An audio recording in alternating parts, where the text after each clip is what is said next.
Sekalipun taun, wabah yang terjadi dahulu kala di dunia Islam begitu dahsyat. Anda tahu taun dulu kalau terjadi orang baru kena paginya ketularan bintil-bintil, sorenya meninggal, Pak. Kalau sekarang orang di swab positif, sekian belas hari dia isolasi mandiri, kemungkinannya dua, kemungkinan sembuh, kemungkinan mati. Persentasenya berapa? Sembuh 80%, Pak, mati 3%, kecil sekali. Bukan berarti kita menganggap ringan nyawa orang, tidak. Cuman saya ingin menggambarkan betapa taun dahulu lebih dahsyat daripada yang so-called pandemi, yang lebih cocok disebut plandemi ini. Direncanakan ini, Pak. Yang karenanya kalau kita lihat sejarah, sekalipun dahsyat taunnya dahulu kala, nggak ada cerita, Pak, sholat berjamaah berubah tata cara pelaksanaannya, nggak ada. Kenapa kita harus berubah? Dan saudaraku rahimakumullah, kami cuma mengingatkan beberapa pesan dari Nabi SAW tentang sholat ini. Yang pertama, Nabi mengatakan, sallu kama ra'aitumuni usalli. Sholatlah kalian sebagaimana kalian melihat aku sholat. Ini sudah kata mati, Pak. Ini kunci, Pak. Kunci ini. Makanya para ulama fikih memutuskan nggak boleh dikerjakan sembarangan, nggak boleh. Apalagi setelah dia ada aturannya, terus kita berkreativitas menyangka itu lebih baik untuk keselamatan dunia kita, sementara kita tidak peduli dengan keselamatan akhirat kita. Nabi Muhammad SAW menyatakan, hari berbangkit nanti aku akan menunggu umatku di depan telagaku. Aku akan bisa membedakan siapa umatku, siapa yang bukan. Umatku adalah mereka yang wajahnya, tangannya, kakinya bercahaya bekas wudhu. Tapi ketahuilah, ada sejumlah orang wajahnya bercahaya, tangannya bercahaya, kakinya bercahaya. Aku panggil mereka, tapi dihalau sama malaikat, tidak boleh mendekat. Aku panggil lagi, tapi dihalau sama malaikat. Akhirnya malaikat menjelaskan, ya Muhammad, mereka telah merubah ajaranmu setelah engkau wafat. Kata Nabi selanjutnya, menjauhlah, menjauhlah. Nabi nggak mau dekat dengan orang yang berani-beraninya merubah tata cara ajarannya. Dan ajarannya yang paling pokok apa? Tauhid. Setelah tauhid apa? Salat. Dan ingat, salat adalah amal yang paling pertama yang akan diperiksa oleh Allah Ta'ala bagi setiap hambanya.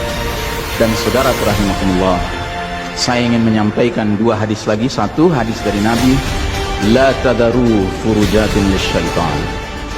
Jangan kalian biarkan celah-celah itu untuk syaitan. Ini Nabi Muhammad SAW yang berbicara, bukan Ihsan Tanjung. Kalau Ihsan Tanjung yang berbicara, Anda boleh tolak, Pak. Ini Nabi Muhammad SAW yang berbicara, yang kita baca salawatnya dengan harapan mendapatkan syafaatnya, dengan harapan boleh meminum air dari telaganya. Jadi kata Nabi apa? Jangan biarkan celah-celah itu menjadi tempatnya syaitan.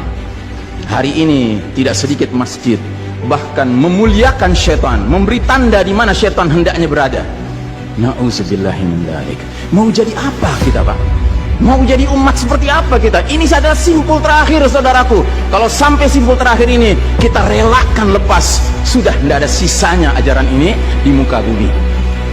Karenanya saudaraku rahimakumullah, bagi saya urusan sholat berjamaah dan tata caranya ini bukan urusan pilihan fikih, Pak. Ini urusannya adalah urusan dengan musuh Allah Ta'ala. Hadis yang terakhir, kata Nabi SAW, innal yahuda qad sami'u dinahum. Sesungguhnya Yahudi sudah bosan dengan agama mereka. Wa innahum qaumun hasadun. Dan mereka adalah kaum yang sangat hasad kepada kita umat Islam, terutama dalam tiga perkara. Satu, raddis salam. Kebiasaan kita umat Islam kalau ketemu saling ngucapin assalamualaikum, dibalas waalaikumsalam. Itu Yahudi nggak senang, Pak. Yahudi tidak senang melihat umat Islam berukhuwah Islamnya. Yahudi nggak senang umat Islam kalau ketemu saling bersedekah dengan senyum, makanya dibikin aturan begini, nggak kelihatan senyum kita. Yahudi nggak senang kita ketemu jabat tangan, rontok dosa-dosa. Maunya mereka begini saja jabatan tangannya.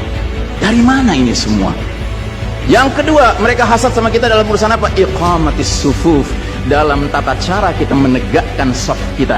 Ingat, Pak, shaf dikatakan tegak syaratnya dua. Satu, lurus, dua, rapat. Bukan hanya lurus tapi renggang-renggang, atau rapat tapi meliuk-liuk. Tidak, harus dua-duanya lengkap. Sehingga Nabi sampai bertanya, kenapa kalian gak bersaf seperti malaikat di hadapan Allah? Para sahabat bingung, bertanya, bagaimana malaikat? Kata Nabi, mereka mendahulukan saf awal dan mereka saling rapat satu sama lainnya. Jadi Nabi itu bangga kalau umat Islam sholatnya seperti para malaikat di hadapan Allah Ta'ala. Harusnya itu menjadi kebanggaan kita juga. Dan harusnya kita tersinggung kalau ada pihak yang berusaha untuk mengacak-acaknya. Dan yang terakhir, yang ketiga, Yahudi itu hasad sama kita dalam urusan apa? Dalam urusan umat Islam, di belakang imam sholat wajibnya mengucapkan amin. Makin keras suara amin itu, makin geram mereka.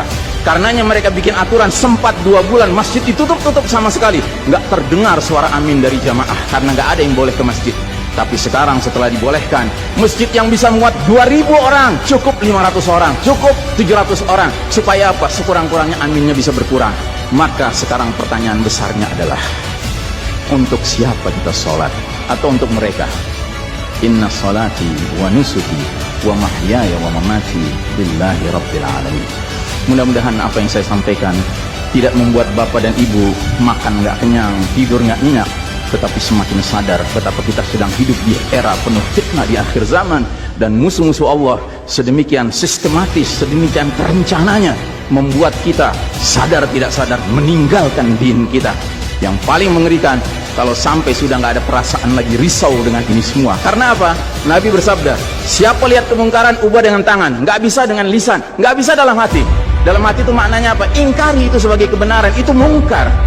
Dan itu kata Nabi selemah-lemahnya iman. Sehingga di hadis yang lain kata Nabi, kalau mengingkari saja sudah nggak ada, udah nggak ada iman sama sekali. Nah, yang kita khawatir kalau kita ternyata ridho saja dengan aturan sholat WHO ini, Pak. Padahal harusnya kita sholat dengan cara Nabi Muhammad SAW, bukan caranya Tedros atau Bill Gates.